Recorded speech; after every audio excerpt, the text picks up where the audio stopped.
أنا عندي يسوع حبيبي يسوع أنا ما بخاف بعد كده حبيبي يسوع أداني البيت أداني الفلوس أداني الموبايل أنا ما عندي أي مشكلة بعد كده لذيذ بيا أمالك هلو لذيذ بيا أمالك هلو ለምን እንዳልኩ ንገራችሁ ደስ ስላለኝ ነው ሁሉም በጌታ ደስ ይበላችሁ እኔ እንደገና እንደተወለድኩ ነኝ ታየው ሁሉም የተቸገረ ጨለማ ውስጥ ያለው ሁሉም እዚህ ቤት መጥቶ ከጨለማ ይውጣ እኔን ጨለማ ያወጣኝ ጌታ እናንተም ያውጣችሁ አባታችን ፓስተር በጣም ነው የምወድህ ከናት የሆንክልኝ አንተ ነህ እወድሃለሁ ለዘላለም ቡሩክ ሁን ባለፈው ምስክርነት ወጥቼ ነበር ሁላይ በጣም ተስፋ የቆረጥኩት ነበር ዛሬ ምስክሬን እኔ ይሄ ልጅ ከሞተ ራሴን አጠፋለሁ አልኩት በቃ ለምን ባለቤቴም ጥሎኝ ሄደ ከቤቴ ወጣሁኝ አዲስ አበባ ወጥቼ ተከራየሁ ችብስ ሰርቼ ነው ብቻዬን የምኖረው እግዚአብሔር ያልኩት በቃ አንተ እስቲ አዲስ ህይወት ስጠኝ አዲስ ህይወት አመርተኛል እግዚአብሔር የኔ አንድ ነገር ብቻ ነው የምመኘው ልጄ ሰና ይሁንልኝ እኔ ምንም አፍትም ምንም አልፈልግም ምንም እንደሌለኝ ራሴን አውቃለሁ እግዚአብሔር ይመስገን ሁሉም ጸሎቴን ሰማልኝ ልጄም ዳነልኝ እዚህ ከመጣ በኋላ አንድ እህት ደወለችልኝ ከዛ ምን ላግዝሽ መስራት የምትችይ ስትለኝ አይ መስራት እችላለሁ እግዚአብሔር ይመስገን ጤነኛ ነኝ ጉልትም ብሰራ ዛሬ ምንም አያቅተኝም እኔ በፊት የጎደለኝ የልጆቼ ጤና ናቸውና አሁን ልጄ የእግዚአብሔር ልጅ ስለሆነ ምንም አይሆንም አልኳት ከዛ ቡሩኩኒ ብላ ምን ላግዝሽ አለች አቅምሽ ከቻለ አልጋ ግዢልኝ አልኳት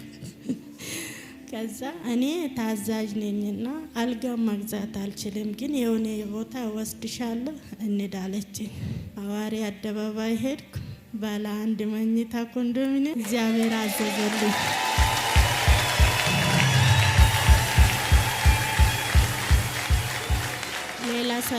ሌላ ሰርፕራይዝ ደግሞ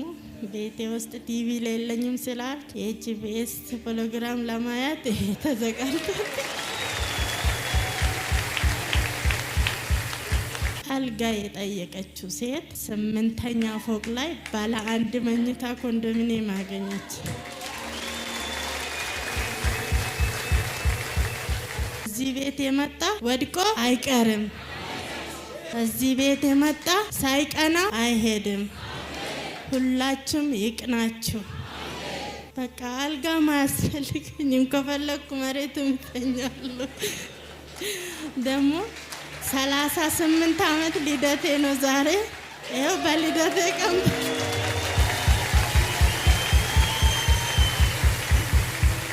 በልደቴ ቀን ወደ ቤቴ ገባው ቁጭ ብዬ ፕሮግራሙን አያለሁ አንድ መልክ አለኝ የመዳም ቅመም ናት ከውጭ ናትና 5 አመት በፊት ዱባይ ነበርኩ ከዛ ደውላልኝ ፎቶ ሻይቼ እንደ ጅብ ነው ምጫያለችኝ ከዛ የእግዚአብሔር ስራ ነው ወድጄ አይደለም የጨውኩታል ያለብኝ ነው የጨውብኝ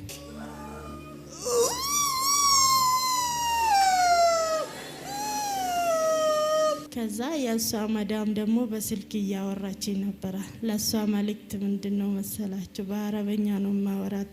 እንደምታይ እርግጠኛ ስለሆነ حبيبتي انا عندي يسوع حبيبي يسوع انا ما بخاف بعد كده حبيبي يسوع اداني البيت اداني الفلوس اداني الموبايل انا ما عندي اي مشكله بعد كده በጣም ደህና ነኝ እግዚአብሔር ይመስገን ልጄም በጣም ደህና ነው መሄድ ጀመረ እግዚአብሔር ይመስገን